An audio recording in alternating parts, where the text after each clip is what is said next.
নির্বাচনের পর কিভাবে সরকার বদল হয় সেটা তো আমরা সবাই কমবেশি দেখেছি, তাই না? কিন্তু আজকে আমরা এই সরকার পরিবর্তনের পেছনের জটিল কাঠামোটাকে একদম সহজভাবে ভেঙে বোঝার চেষ্টা করব।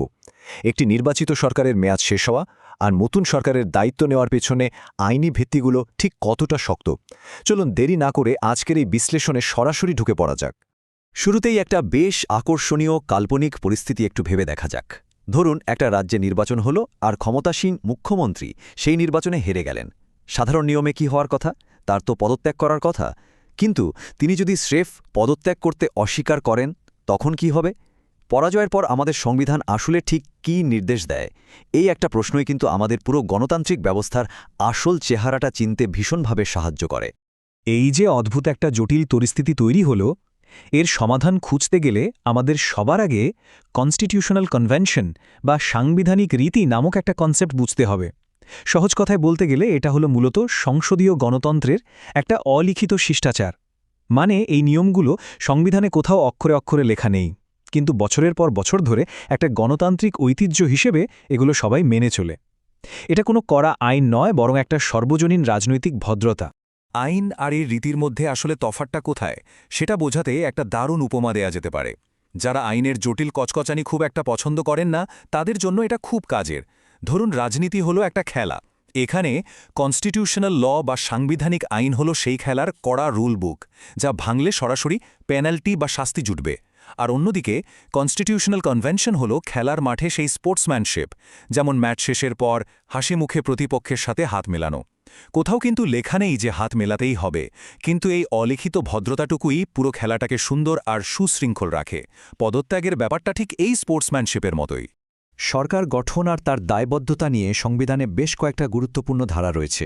এই যেমন আর্টিকেল 164, 174 বা 356, যেগুলো মুখ্যমন্ত্রী নিয়োগ, বিধানসভার নিয়ন্ত্রণ বা রাষ্ট্রপতি শাসন নিয়ে কথা বলে। কিন্তু এখানে সবচেয়ে চমকপ্রদ বিষয়টা কি জানেন? এই লিখিত ধারাগুলো যতই বিশ্লেষণ করা হোক না কেন, নির্বাচনে হারলেই যে সাথে সাথে পদত্যাগ করতে হবে এমন কোনো বাধ্যতামূলক আইনি নির্দেশ সংবিধানে সরাসরি উল্লেখ করা নেই। একটু অবাক লাগছে শুনতে, তাই না? হ্যাঁ, এটাই এখানকার সবচেয়ে ইন্টারেস্টিং পয়েন্ট। বাস্তবতা হলো নির্বাচনে হেরে যাওয়ার পরেও যদি একজন মুখ্যমন্ত্রী নিজে থেকে ইস্তফা না দেন, তবে আইনিভাবে বিধানসভার মেয়াদ শেষ না হওয়া পর্যন্ত তিনি কিন্তু ডি জোরে বা আইনসম্মত মুখ্যমন্ত্রী থেকে যান। অর্থাৎ টেকনিক্যালি সংবিধানে কোনো আইন ভাঙা হচ্ছে না। এটা সত্যি একটা চোখ কপালে ওঠার মতো তথ্য যে ইস্তফা দেওয়াটা কেবলই একটা গণতান্ত্রিক রীতি, কোনো হার্ড অ্যান্ড ফাস্ট আইন নয়। তাহলে এবার দেখা যাক পরিস্থিতি এরপর কিভাবে এগোতে পারে। পুরনো মুখ্যমন্ত্রী যদি ইস্তফা না দেন আর নতুন সরকার গঠনেও দেরি হয়, তখন কোনো বড়সড় সাংবিধানিক সংকট এড়াতে ধাপে ধাপে কিছু প্রক্রিয়া কাজ করতে শুরু করে। প্রথমেই চলে আসে একটা কেয়ারটেকার বা তত্ত্বাবধায়ক সরকার। এরপর রাজ্যপাল রাষ্ট্রপতির অনুমোদন নিয়ে হস্তক্ষেপ করতে পারেন। আর এতেও যদি কোনো সমাধান না আসে, তখন একদম চূড়ান্ত পদক্ষেপ হিসেবে আর্টিকেল 356 অর্থাৎ রাষ্ট্রপতি শাসন জারি করা হতে পারে। তবে এখানে খুব ক্রুশিয়াল একটা পয়েন্ট আছে। এই যে মাঝখানের সময়টায় কেয়ারটেকার সরকার দায়িত্ব সামলায়, তাদের ক্ষমতা কিন্তু একদমই সীমিত থাকে। এই সময়টা তারা কেবল রোজকার রুটিন মাফিক কাজগুলোই করতে পারে। কোনো ধরনের বড় বা দীর্ঘমেয়াদী নীতিগত সিদ্ধান্ত নেওয়ার উপর তাদের কড়া নিষেধাজ্ঞা থাকে। এর কারণ হলো নতুনভাবে জনগণের ম্যান্ডেট ছাড়া কেউ যেন ক্ষমতার অপব্যবহার করতে না পারে সেটা নিশ্চিত করা। এতক্ষণ ধরে আমরা যে রীতির কথা বলছি, ইতিহাসের পাতা থেকে তার একটা দারুণ বাস্তব উদাহরণ দেওয়া যাক।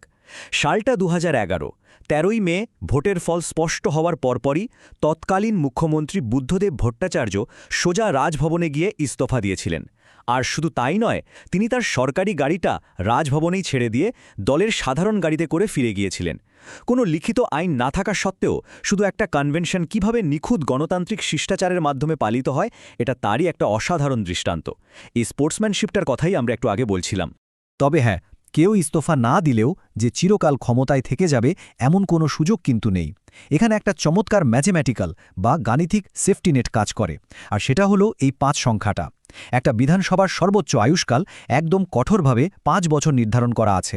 এই 5 বছরের গণ্ডি কোনোভাবেই টপকানো সম্ভব নয়।